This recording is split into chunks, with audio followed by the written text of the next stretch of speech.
another episode of Bully Ball. I'm Jason Aparte, joined as always by Steph Sanchez from Colorado. Steph, what's the buzz like over there with the Denver Nuggets being in the NBA Finals, even if they lost in Game 2? I know you don't care. Don't give me that I don't care man face. I know you don't care, but what's the buzz like? It seems I don't like know. that you don't know.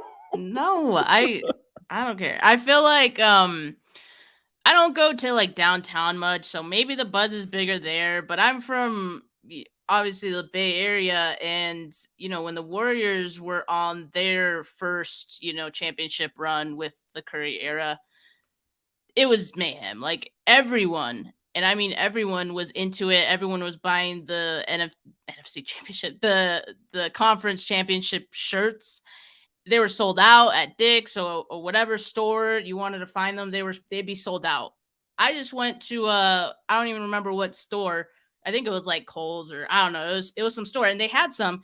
The rack was full. They were not sold out. I'll just say that. I just feel like the buzz here is different, and they're diehards when it comes to the Broncos. They like their Rockies. Like you always see emblems on the car and whatnot. The team that's always missing is like the Nuggets for some reason. And maybe it's because it's been bad for so long. Not to say that there aren't people that care. There are people that do, but I don't. And my girlfriend doesn't, who is native from here. And I don't know, man. I don't care, man. I don't That's care, man. I kind of want the Heat to win. such a Rich Madrid answer. Oh, all right, let me ask you this while we wait for people to get in here.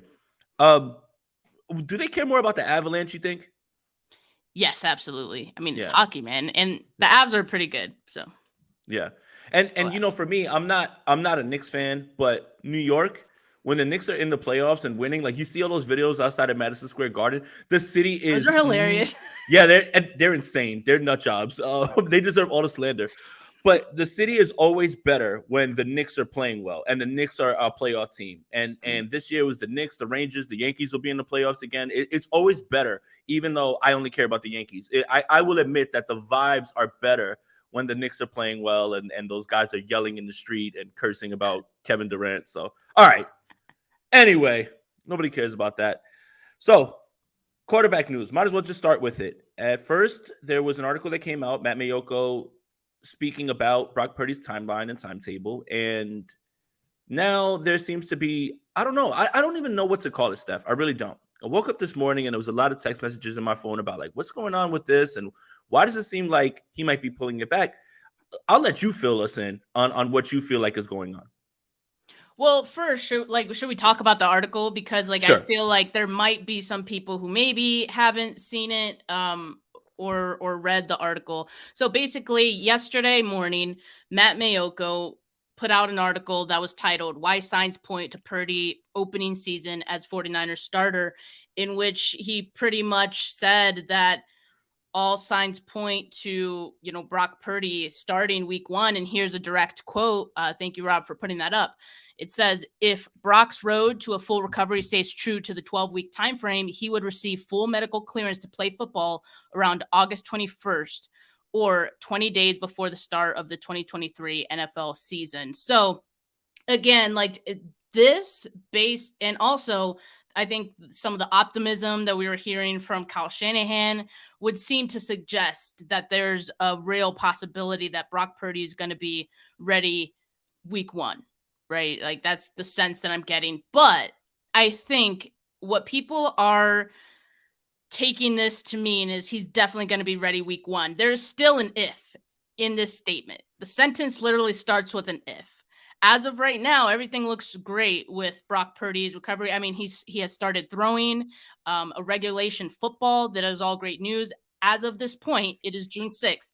No setbacks, right? As we know, anything can happen between June and August 21st, or what this date that we have.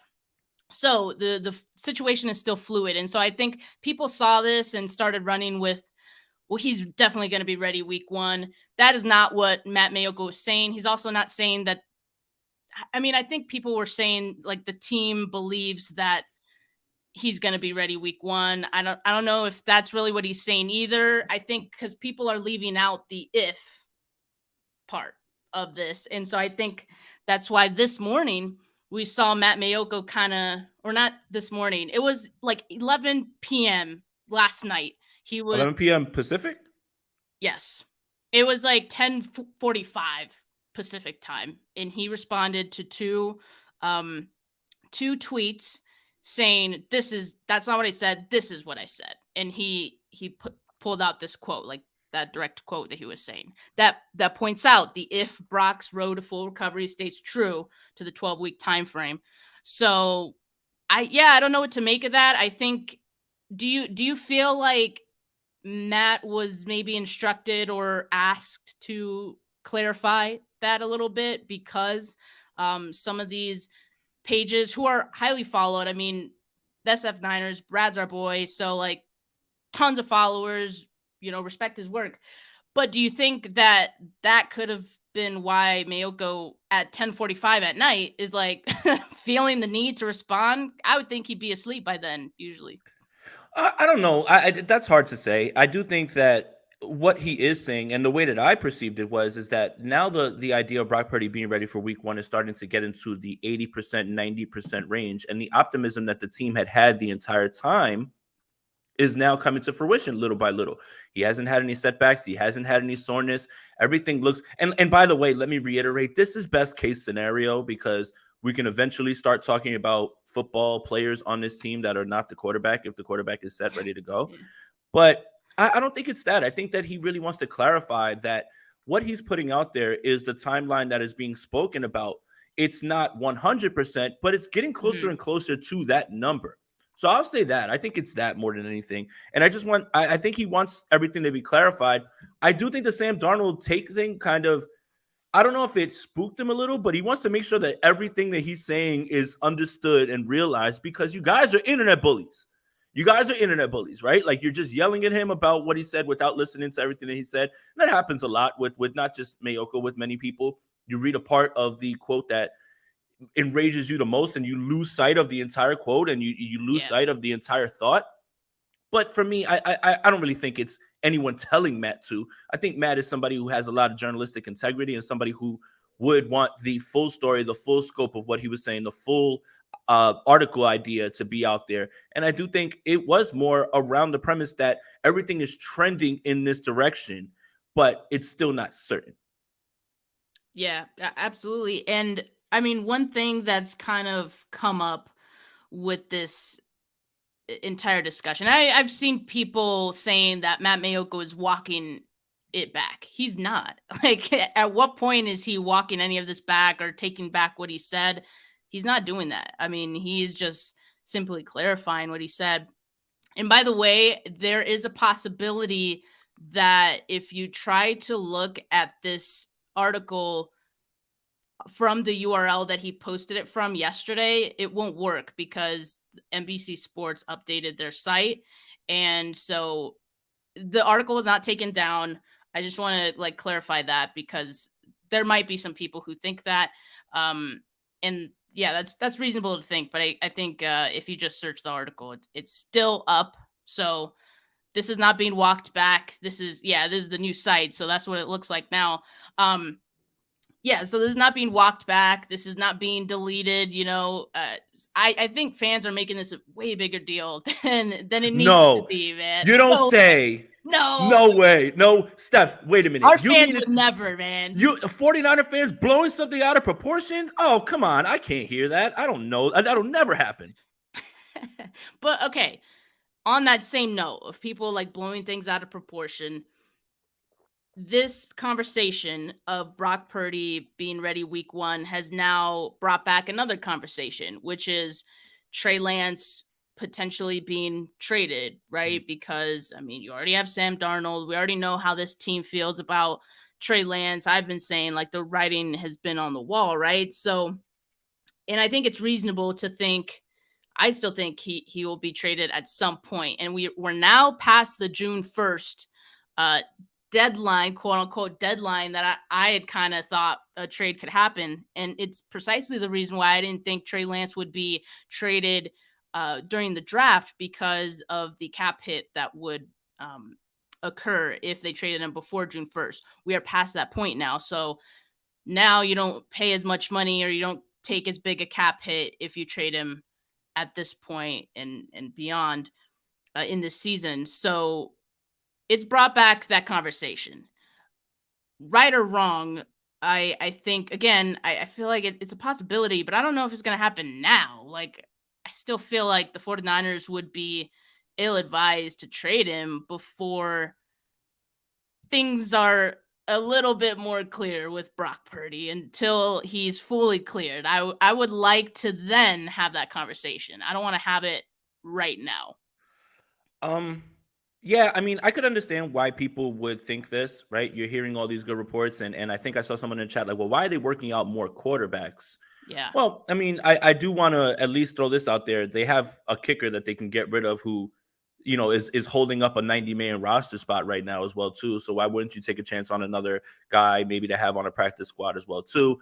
And I just think that as of right now, unless they get blown away or something like that, I just don't really see them making the move considering the injury concerns, right? Brock comes back and he's ready to go, but he gets injured. And now you're left with Sam Darnold and Brandon Allen. And do you feel good about that? Like, why wouldn't you keep a kid around who could possibly reach some of that potential if he gets some more game reps? So I just, again, I understand why this is a conversation. I'm just not ready to start saying, yeah, it's definitely going to happen when you consider how many quarterbacks have been injured, when you consider the frequency in which quarterbacks get injured over this entire tenure.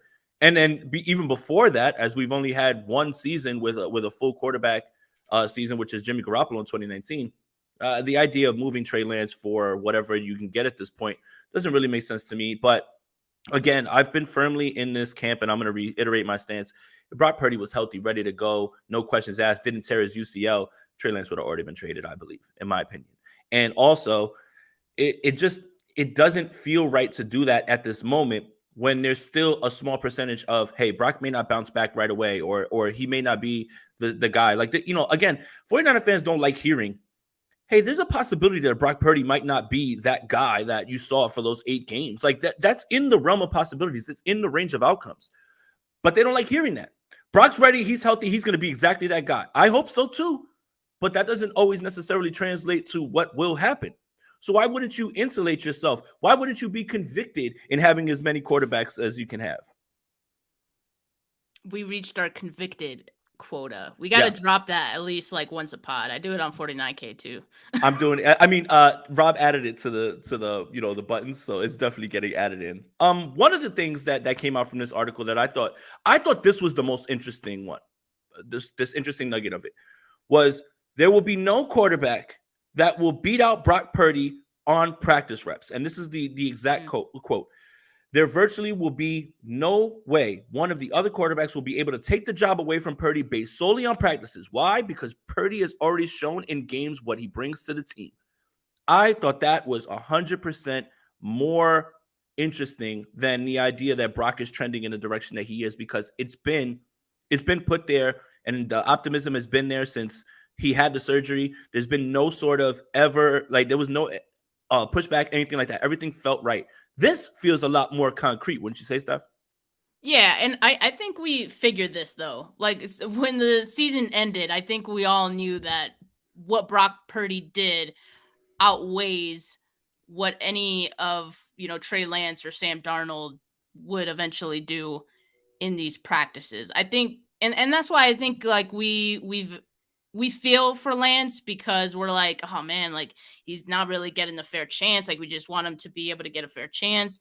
And in actuality, like, that's a really tough ask, just because, like, Brock Purdy has already done it in games, and it's not just any games. It's the type of games that he was able to win, playoff games, like high intensity games with tough opponents that he was able to, win with this team. So yeah, I mean, it's tough for any other quarterback on the roster to be able to then, beat out Brock Purdy. And truly, I think the only way that we see any of those other quarterbacks potentially beat out Brock Purdy is if Brock Purdy is a different guy. If he's not the same guy as he was last season, right? If he's having some mental struggles overcoming this injury, or what have you. So Or the yeah, injury that's just tough, flares but it's up not again. surprising.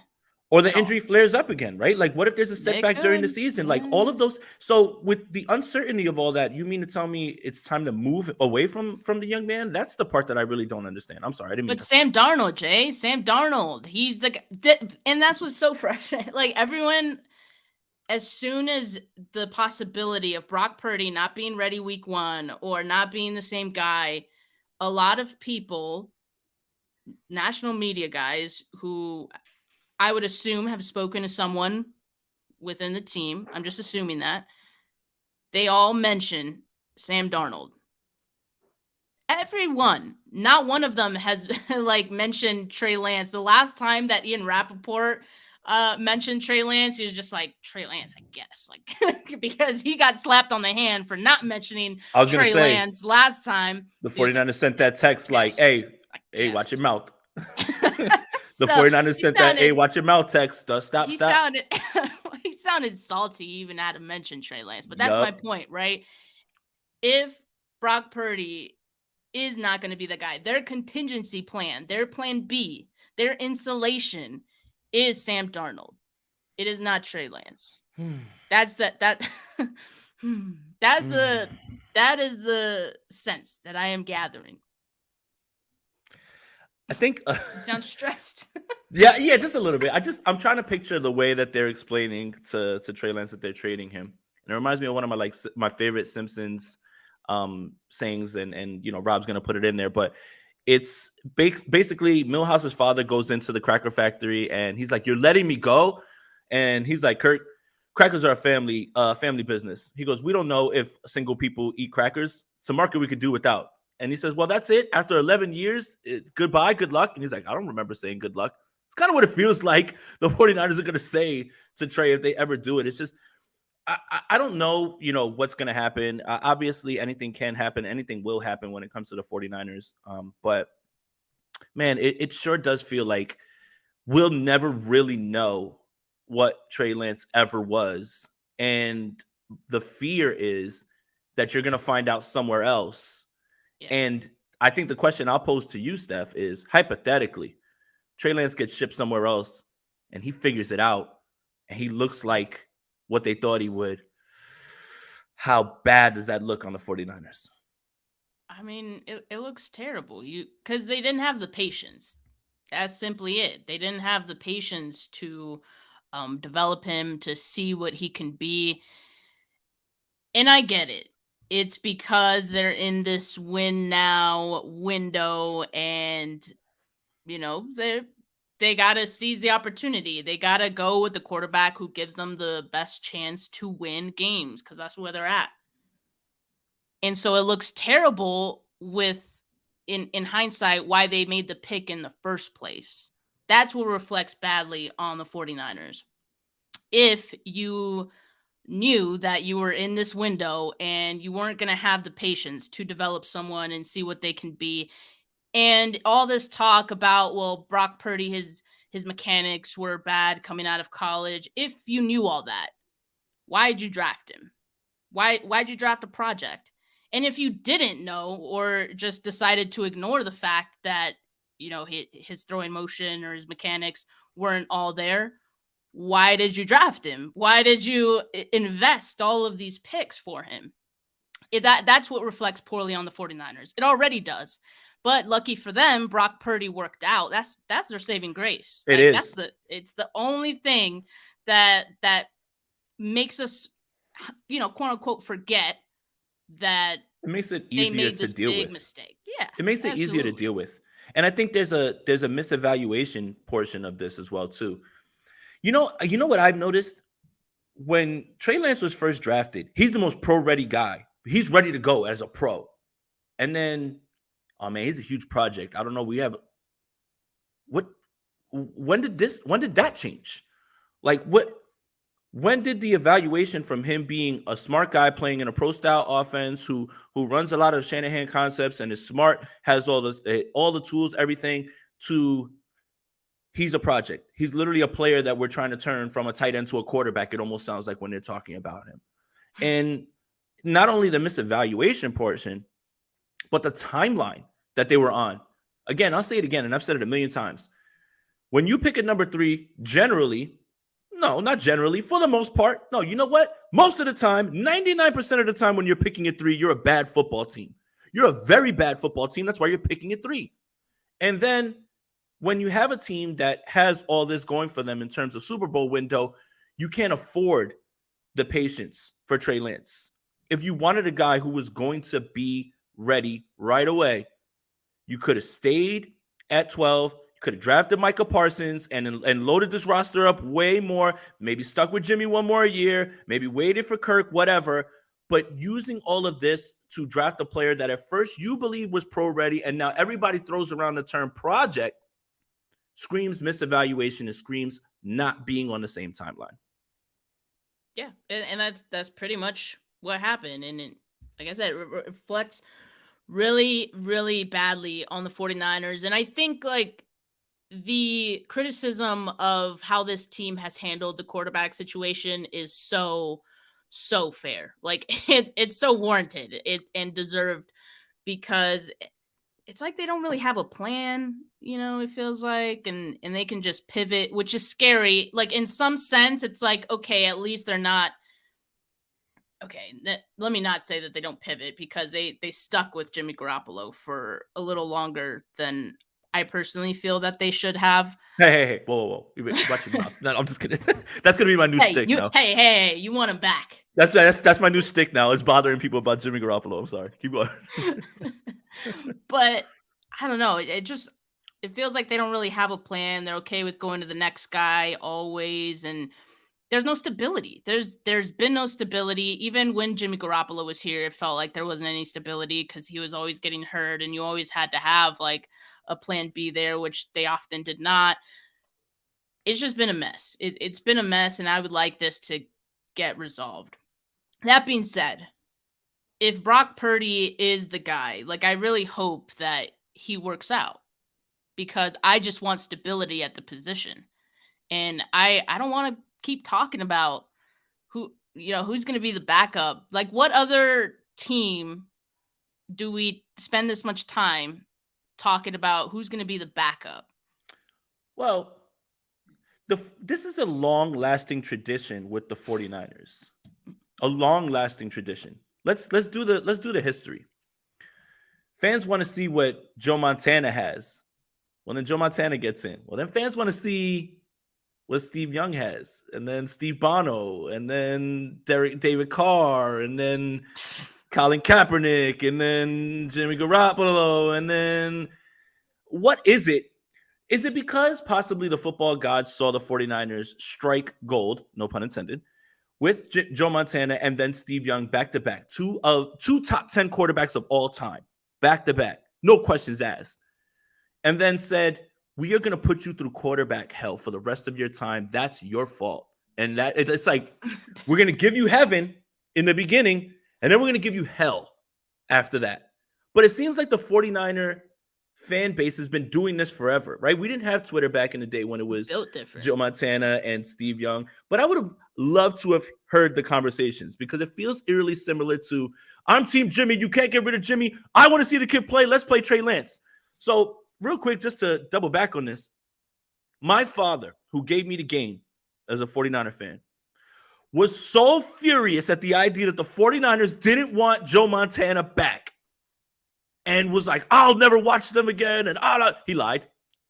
But it's so funny how everybody has all these strong takes about the quarterback, and it's been happening for decades. And it's just something I feel like we're always going to have to deal with, unfortunately.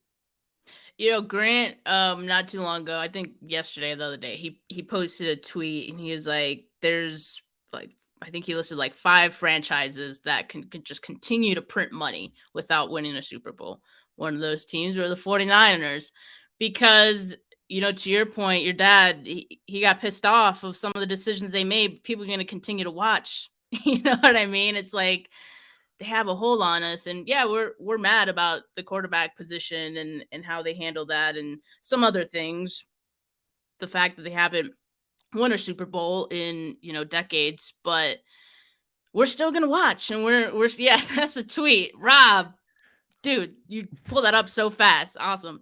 Yeah, the 49ers, number one, Cowboys, Steelers, Packers. And it's true, it's facts, because they're storied They're franchises landmarks. that have won in the past. And so they have this fan base, and there's less, I don't want to say pressure, but yeah, maybe there is less pressure to put all your chips on the table. And right now they're in this mode where they're taking the safe route. You know what I mean? Like Brock Purdy, he's the safe route. Jimmy Garoppolo was the safe route. People get upset when they in moments, right? Like I'm the master of that, saying the wrong thing at the wrong time. But they'll say, "I don't watch. I'm not gonna watch. I'll never watch. If Jimmy Garoppolo's back on his team, I'm not watching." Week 1, you're tuned in. You know why? Because you want to see what Jimmy Garoppolo's got to do. And NFL is king, regardless. The NFL is king. So the 49ers have their fan base, which is, go to any away game and you know what it is. Same thing with all of those other franchises there. They travel. It doesn't matter if the Packers are here at MetLife. It's green as well, too, but it's green and yellow, and there's a bunch of cheeseheads there. Those landmark franchises are always going to have that. But the NFL's king regardless. They're going to make their ratings regardless. People are betting now on football. People are playing fantasy football for high stakes. Everybody watches football. They own a day of the week, for God's sake. So I don't even think that necessarily like boycotting the team or like not watching would do anything, but nobody has the strength to do that. So stop lying. I don't like when people say that at all. I won't watch. Yeah, right. What else are you going to do on your Sundays during the fall? What are you going to run errands? You're going to go to Home Depot and Lowe's because your wife's asking you? No. Your excuse is I have to sit and watch football. So don't lie to yourself. But yeah, unfortunately. Going back to the topic of Brock Purdy and him being ready week 1, do you have any fear at all that the 49ers are maybe rushing him back? No. I think that this is what they've always wanted. And I do think that Brock won't allow himself to be rushed back because his contract is only for $1 million or less than that. Now, when you look at California state taxes, that's not a lot after that, right? So he has to protect himself. He wants to be able to go to the table and say, this is what I've done. I'm fully healthy, this, and this. I don't think in any way that he would allow them to rush him back. And hey, you know what, Steph? If Brock's not ready week 1, it's all right, man. Sam Darnold is there. He's here to save the day. So I don't think they're necessarily rushing him back either, but they really would like to have him there to start the building up process of this offense and getting it back to what you saw last year. Week 1 against the Steelers, that's not Colton McKivitz. That's not my favorite matchup. Get ready, pal. Get ready, pal. TJ Watt is coming for you. Tyler, thank you for the donation, buddy. Is this a form of karma, Jason and Steph, at the quarterback position and our lack of successful development? I do think when you kick the can down the road and you get it wrong for so many years that this is the position you find yourself in, Steph, right? Not evaluating Patrick Mahomes or Deshaun Watson because you think Kirk Cousins is coming. This evaluation process of all the quarterbacks, obviously you had no shot at Trevor Lawrence or Zach Wilson. Thank God for Zach Wilson. But you could have had someone else. I don't want to mention his name. What do you think? But this is why I say like the pick did not make sense. Picking Trey Lance did not make sense. Because if you look at what the 49ers are going through right now and why they like Brock Purdy, is because he has experience and he played well. What did Justin Fields have over Trey Lance? He had the experience and more or less like he had the mobility and he had all that going. So from that standpoint, Justin Fields could give you some of the same things that I think Trey Lance could have, but he had the experience. Right. And I think, which is something they care about clearly, because now they're using that as the point to say, we like Brock Purdy because he has the experience and he looked good in these games. That's always the talking point. Why, against Trey Lance, he doesn't have the experience, but this guy does. You know who had the experience coming out of that draft? Justin Fields. Yeah. Not Jones. I mean, people don't like that one, but I know they hate that one. But I mean, it is true though. I mean, you didn't have to trade. You could have had first round picks and still built around Mac and everything as well too. He would have operated the offense right away, right, like that. Yeah. But with the Justin Fields thing, while you were waiting for his passing to develop, stop me if this sounds familiar. While you're waiting for his passing to develop, you can run the ball with him and he can run, but he's faster than Trey. He can hit the edges faster. He knows how to make things happen down the field. He's a better runner than Trey is. whatever. Hindsight's 2020. It is what it is, but either way, it leads the reason that we're having this discussion is because of the frustration of this process of the number 3 pick. The world's your oyster. You can do whatever you want at this point. And then here we are, and we still don't know anything about this number 3 pick. And if you're reading whatever, the writing on the wall, whatever it is, it certainly feels like a breakup is on its way. There's more of a chance of a breakup than there is watching this young man flourish with the San Francisco 49ers. And I think that is super frustrating because everyone was so excited when he was drafted. For it now to be in the state that it is in, it is partly the 49ers' fault, and it is partly some bad luck, just bad injury luck, unfortunately. And it's just, the NFL's not fair. Life isn't fair, but it's still frustrating that here we are and we're still regurgitating the same points. And that's the problem. I agree. I mean, I think in one aspect, I think, Kyle Shanahan wants to save his job, which not that he's on the cusp of getting fired or anything, No. But if he swung and missed on Trey Lance and let's say Brock Purdy did not work out, that's a different story, right? Like if Brock Purdy didn't end up being what he showed last season, it would look terribly, right? So you hold on to that one thing that saved you, and that was Brock Purdy, and you see what you have with that. And to Brock Purdy's credit, he did look good, and I think he deserves played, this. Yeah, he played better, in my opinion, than Jimmy Garoppolo did, and he's very young, so I think he can even develop and grow to be way better than he was last season. And you watch your mouth. You watch your mouth talking about James Richard. James Richard, no. But I guess I'll just end the topic there.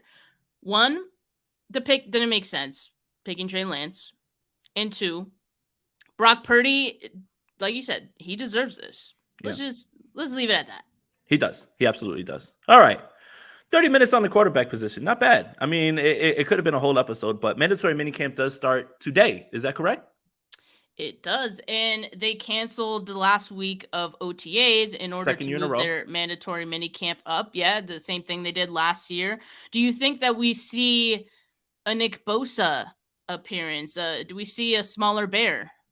Mandatory. I mean, when you look up mandatory, it sounds like you have to be there. So yeah, I hope so. And if he's not, whatever, they're still not going to find him. He should be fine. But I do think he'll be there. He's working hard in Florida, so he'll be over there. That'd be cool to see too, as well. Pads go on for a little bit, right? Is that how this works as well too, or are they still not allowed to put pads on? Oh, I don't know. You're asking the wrong person. I'm asking the right person. Rob, answer the question, man. But it is good that, again, media is going to be there. And you know what? Let's tie it back to the quarterback position. There's one throw out there that has been floating around that everyone is making a horrible big deal about. Yes. And one throw out of so many, one way or another, shouldn't tell you where development is. It shouldn't say, oh my God, Trey's the man because he completed one pass, or oh my God, Trey's cooked because he threw that pass to a 5'2" equipment manager, by the way, not an NFL receiver. Nothing wrong with being that short. Oh, nothing wrong with being a short king like that. I'm just saying, usually NFL wide receivers are taller. But it is going to be good to see at least 2 more days of camp, because we've kind of had some weird reports from OTAs. One person saying Jair Brown doesn't stand out.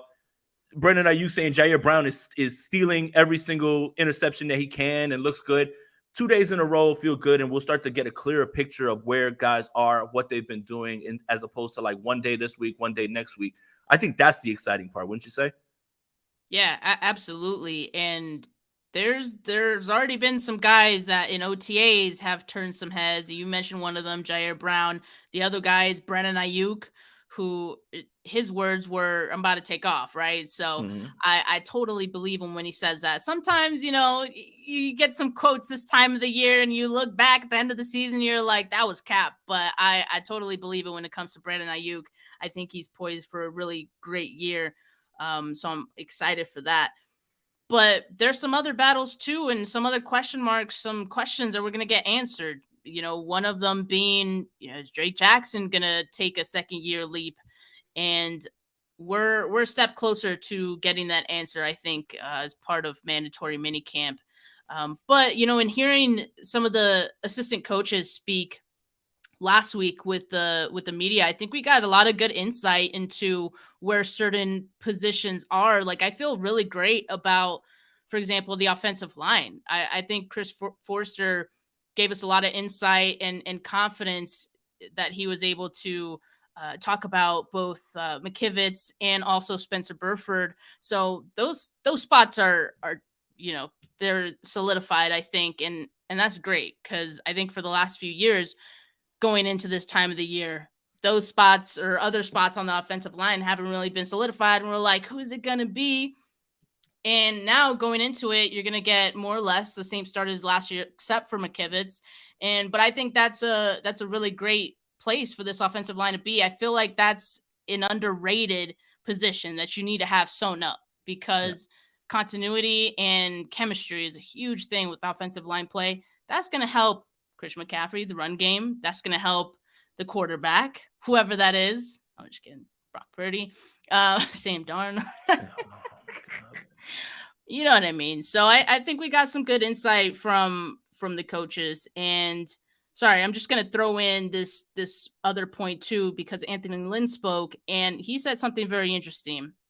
He was mentioning like the Christian McCaffrey effect. Yep. And as we know, the Christian McCaffrey effect is many things, but what he was talking about was how it impacts the other running backs on the roster, because Christian McCaffrey has such a unique skill set, and in particular, his threat as a receiver and what he could do there. And Anthony Lynn mentioned the fact that, when Christian McCaffrey has to take a breather, we don't want to call different plays for another running back. And so more or less, they want to have their running back, whoever goes in, to have the same skill set, more or less, than Christian McCaffrey has. So you have to be able to catch the ball out of the backfield. And so I think that's really important, because that could potentially change the landscape of how this running back room looks as opposed to years past. Yeah, and I'm glad that you brought that up, actually, because Anthony Lynn spoke about Jordan Mason taking a leap in terms of catching passes. Shout out to Jordan Mason. Let that man cook. Get him on the field, please. But there is one guy that was not mentioned at all in the article, and it's time to put on our tinfoil hats. Elijah Mitchell.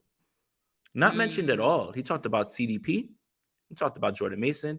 Not once was Elijah Mitchell's name mentioned. And Rob Gotti, thank you for the donation. No line, no shine. That's just what football is. And no rock, no block. You can do this all day, right? With all these great sayings as well, too. Shout out to Rob. But I did think that was kind of eerie, right? Like, just why not? Why not him, right? Why not Elijah Mitchell, Steph? Has he been injured? Like, is he not participating in OTAs? Because I want to correlate it to this last year. Last year at training camp, Anthony Lynn spoke about every single running back on the roster except for Trey Sermon. And what happened? Trey Sermon got released. I'm not saying Elijah Mitchell's getting released. I'm just, why is he not talking about Elijah Mitchell at all? Interesting. In one of Grant's the good and not so good of OTAs practice, one of his write-ups, he put Elijah Mitchell in his not so good, and he said he wasn't participating.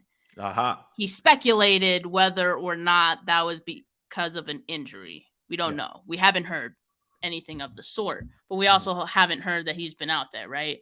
Right. And now Anthony Lynn not mentioning Elijah Mitchell, who's a great running back. So I think, like, if you want to mention him, I think it's why would he do that? Why? So what's going on in Santa Clara? Okay, what's going on at 4949 Eddie DeBartolo Way? Huh? What's going on? I think it's fair to question. You know me, Jay. Like, I've been saying almost all off season, I think Elijah Mitchell is a trade candidate at some point.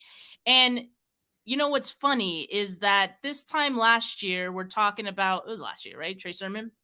We're talking about that, and I think a lot of people are maybe comparing TDP to Trey Sermon, but completely different. This team, when you hear them talk about Ty Davis Price, I feel like there's still some optimism there.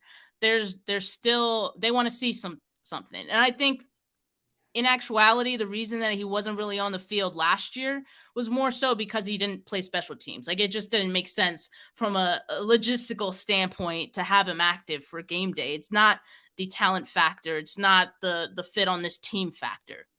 So I still think there's hope for TDP. That being said, a guy like Elijah Mitchell, who has trouble staying on the field, very talented running back, but your best ability is availability, and he doesn't have that.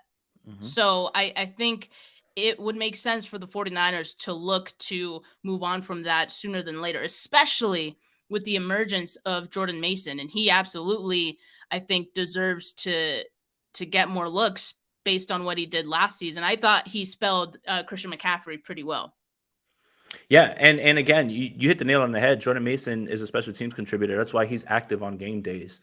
And last year, he kind of just profiled as the closer, right, at the end of games. But I do think if you want to keep Christian McCaffrey healthy for 17 more games, the key to that is to not overwork him.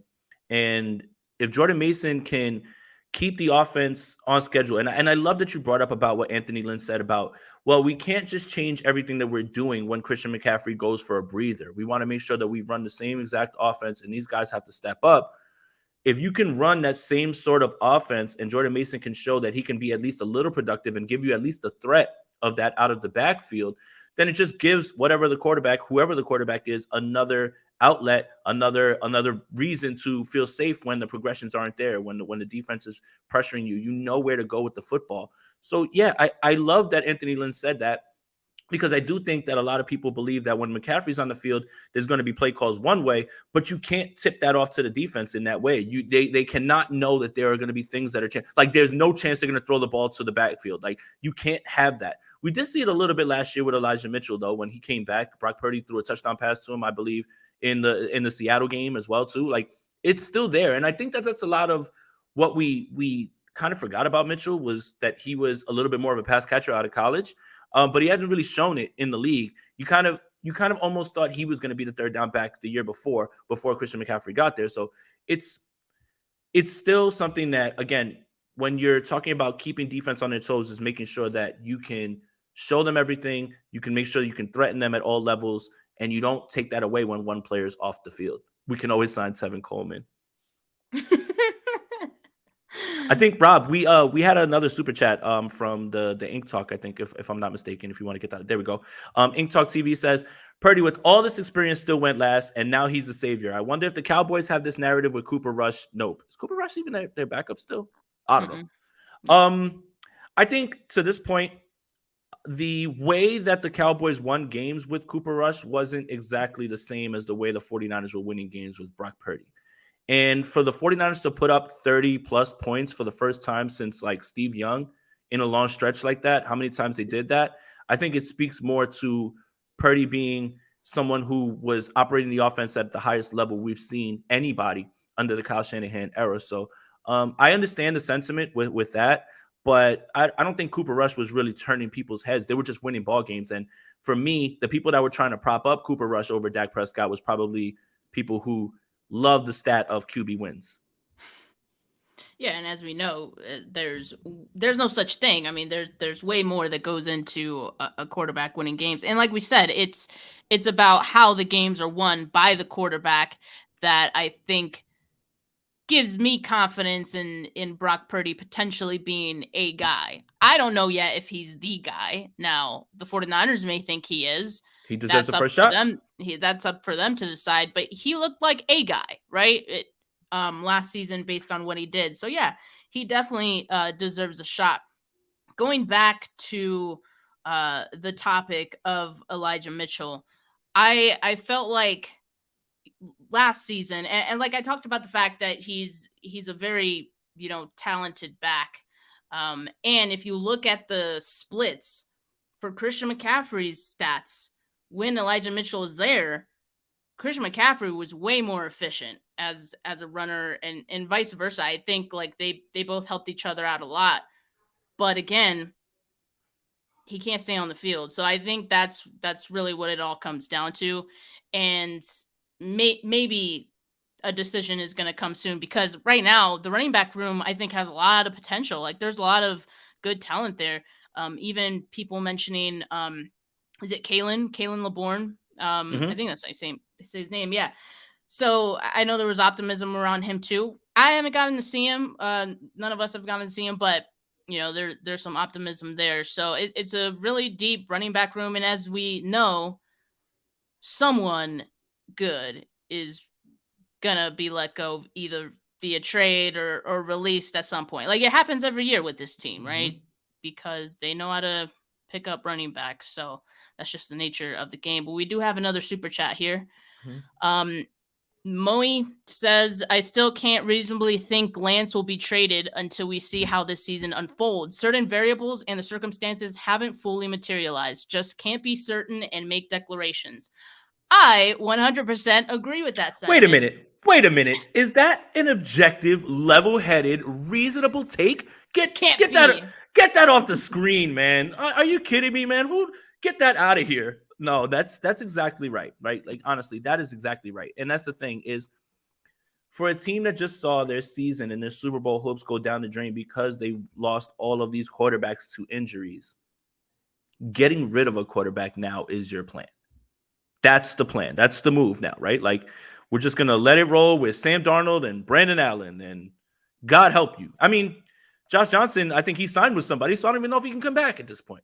I think he's back in Baltimore or something like that. Like, he's going to be their third quarterback. So he can't even save you.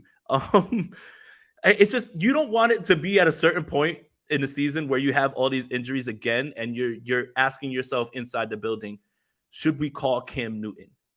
Like, that's not what you want at all, right? Like, and I just don't think that is something that's for a team that is so convicted on keeping as many insulating your room, insulating convicted due diligence. All of those are buzzwords.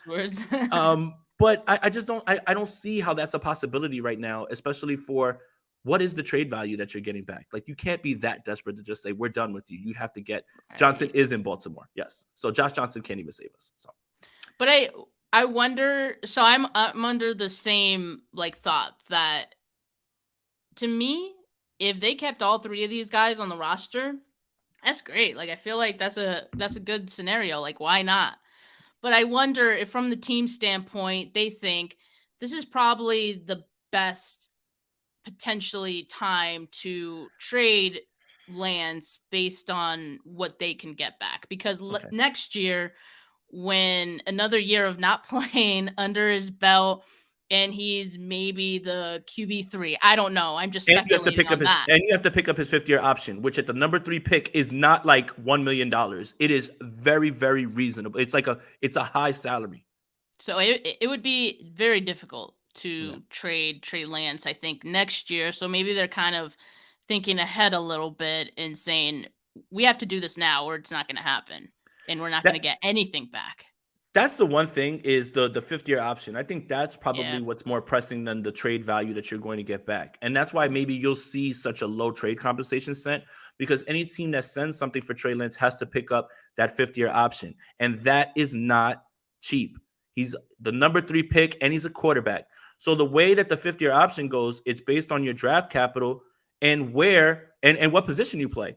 So I don't know, Steph. Are we back talking about the quarterback position? I mean, we did have a super chat about it, so it's circled back. I'm joking, but it's just funny. I mean, despite Brock Purdy being QB1, it looks like we're still gonna have some conversations, about this position. Isn't it gonna be fun? This is the best case scenario. Brock Purdy's ready for week 1, and he plays like the guy that we saw last year. And then we all look back on all these episodes and all of the tweets and all of the discussions we had about what's going to happen with Sam and Trey, and it's all moot. And it never meant anything. Like, I almost want to Mandela effect it away. Like it never happened. Like, I almost remember something like that happening, but it didn't happen. But that's the fun part of the offseason. You have to argue about something, and especially with, the up in the air thing with Brock Purdy. But best case scenario is, Brock's back and he's ready to go. That's it. And then we can put all this behind us and we can focus on this team. We're getting closer and closer to training camp, almost 40-something days. Steph, I get to see you and hang out with you. Isn't that We'll see. I'll see if I'm out there because I gotta look at the dates first. The dates have to work out, but Jay, how dare you? How dare you? But I will see you for sure for the joint practices. Vegas, baby. Because we got to see our man Jimmy, right? Oh, God, I can't wait. Jimmy, look, get ready, get healthy. I need this defense to have a confidence boost. Get healthy, man. Get out there. 5 interceptions in a row. Come on, you can do it again. Come on, man. You need to help out. I want to see Jair Brown take a jump. I want him to get this confidence. He's intercepting passes. Help the 49ers still, buddy. All right. I think we have one more super chat, and then I think we'll get out of here. So, all right, Tyler, thank you again, buddy. I think also we value our running backs more than our quarterbacks, so we value them less. So the more quarterbacks, the better. Hell, sign another quarterback. We might need it. 100%. Like, bring 5 quarterbacks in, and I think that's kind of why they're reaching into the XFL and looking for guys. Look, Teddy Bridgewater's unsigned. There's a few quarterbacks out there that have actually had experience. Like Teddy just should be like a 1-game, break in case of emergency, like break glass in case of emergency type guy. But yeah, regardless, I just don't know how you've seen so many injuries happen. And then your season ends because you ran out of quarterbacks. And now's the time for you to say, we've got to get rid of the quarterbacks. But that 5th-year option does make this a little pesky. A little bit pesky as well, too. And I would love Jameis to be here, but he signed to be Derek Carr's backup, unfortunately. That would have been the reclamation project. Not Sam Darnold. It would have been Jameis. I would have been way more bullish on Jameis being here than him, because you actually saw a quarterback play well under Sean Payton. Sean Payton reeled him in, and he still has arm talent. I would have loved to have seen that, but yeah. All right, Steph. Well, 50 minutes. Thank you for joining, guys. Make sure you like this video, subscribe to all 3 of our channels, Gold Standard Podcast Network, my channel, Jason Aponte, Steph 49K. Make sure that you are subscribed to the Gold Standard Podcast Network wherever you get all of your audio podcasts. Also, check out the new website, goldstandardniners.com, and make sure you follow the Instagram page, GSN 49ers, for all your funny reels and clips from all the shows as well, too. Steph, thank you so much for joining me. Thank you, everybody, for joining. Thank you for all the super chats. For Jason, for Steph, we're out of here. Peace.